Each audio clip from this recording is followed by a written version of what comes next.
Hi, I'm Jessie, and I'm the head of cyber research at Sepio Systems, and this is another episode of my series of interviews with experts in hardware security. Hi, Bob. Thank you so much for joining us today and Good answering morning. some Thank of my you. questions. So my first question, do you think that hardware-based attacks are limited to state-sponsored activities? No, I mean, the majority of them obviously are, but I have personally seen non-state actors, or I would say associated non-state actors, very sophisticated cyber criminal gangs, engage in hardware level attacks, both at the hardware layer of the computer system, the circuitry, and of course on the board construction, and the even as well in accessing and making modifications on the firmware. So no, it's not only the privilege of the state-sponsored organizations. I have seen it being exploited by cyber criminal gangs. And how do these hardware-based attacks pose a risk to the government? Well, it's not just the government, it's everyone, right? I mean, this is the most insidious layer of the potential attack surface of all of them, because software, obviously can see other software.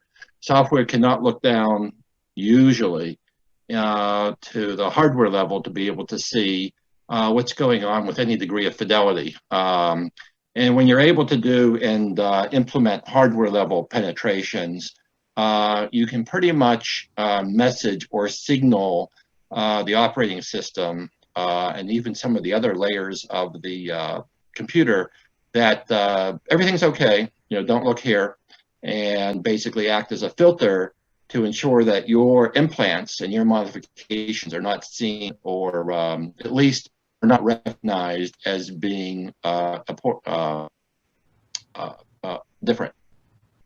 So do you think hardware access control should be a greater part of the cybersecurity posture? Yeah, I mean, what I think we ought to have is better tools and better capabilities to detect hardware modifications, right? Well, we need to be able to have, and being a CISO and today consulting to CISOs, what they can't do, obviously, is send their organization around to inspect every individual piece of hardware in their organization. Even if they could, what would they even be looking for? So what they need is some type of tools and capabilities to allow them to detect that their hardware infrastructure for their IT compute platforms have not been modified. So going back to section 889, how necessary do you think it is? Um, yeah, I'll say this: I've seen the evidence, and yeah, it's an important step. And why does go on, sorry. No, go ahead, go ahead. Why does section 889 cover the supply chain? Because, to be honest with you, the target was not the supply chain. The target was the infrastructure using that technology from those companies, right? It just so happens that the way you implement the policy is through the supply chain. So the government, basically told its agencies via GSA, Department of Defense, and NASA that, listen, if you have your contractor base, you need to tell them in your procurement documents that they can't use Huawei or ZTE technology as part of their internal networking infrastructure. That got interpreted largely in the media and everyone else who read it as a supply chain issue. Okay, I don't worry as much how it's interpreted. I'm concerned that it gets actually affected and implemented. So do you think that we'll see more government regulations covering hardware security in the future? Hard to say. This was specifically as a result of intelligence that the U.S. government had on these two organizations, right? It will be the last one. No, I guarantee it won't be the last one. Will you see more legislation? Hard to say. I don't think so, at least in the near term, because clearly in this case, the provocateur got caught with their hands in the cookie jar, and the government had to take some action, right? And this was the action they took. I'll be honest with you, they're not always caught, okay? So there's not always a result. In this case, they were. Do you think that if there are more regulations in the future, that they'll spill over into the private sector, regardless if those companies have contracts with the government? Well, understand that they did. I mean, in this case, what they basically told the government was that you have to, both on your contractor organizations and your subcontractors, so people who are providing support to the contractors, who are providing support to the government, they all have to comply.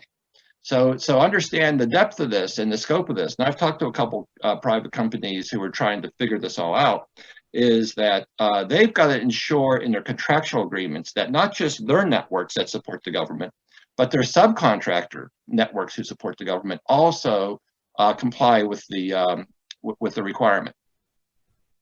And finally, do you think that the regulation is sufficient to protect the government and its contractors from hardware-based attacks? You know, it's a first time, and sometimes first times don't really hit the mark perfectly. I think this helps.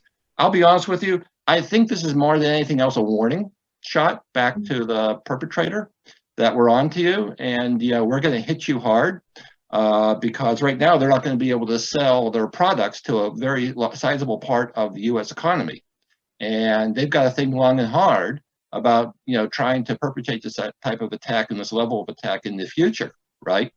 Mm-hmm. Whether it stops the physical implant modification attack, I don't think so, because it's such a gold mine opportunity for perpetrators to get, as I said, and for the reasons why, to target systems. So it won't stop them, I think, technically. Whether it gives the policy, it was all designed to focus on the policymakers, right? To give them pause to understand what they did and understand there will be economic repercussions. How that plays out in the future we don't know yet, and whether that specific move is effective yet, it's hard yet to tell. I will say this: I think the Chinese were quite surprised that the U.S. took the measures that it did. I never think I never thought they thought that would be the result, right? So from that perspective, from a political perspective, I think it probably will have impact. But believe me, there are intelligence organizations around the world every day thinking about how they can attack at the hardware level.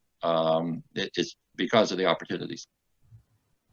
Okay, well, thank you so much for your time and for all your insight into hardware security in Section 889. Sure, thank you.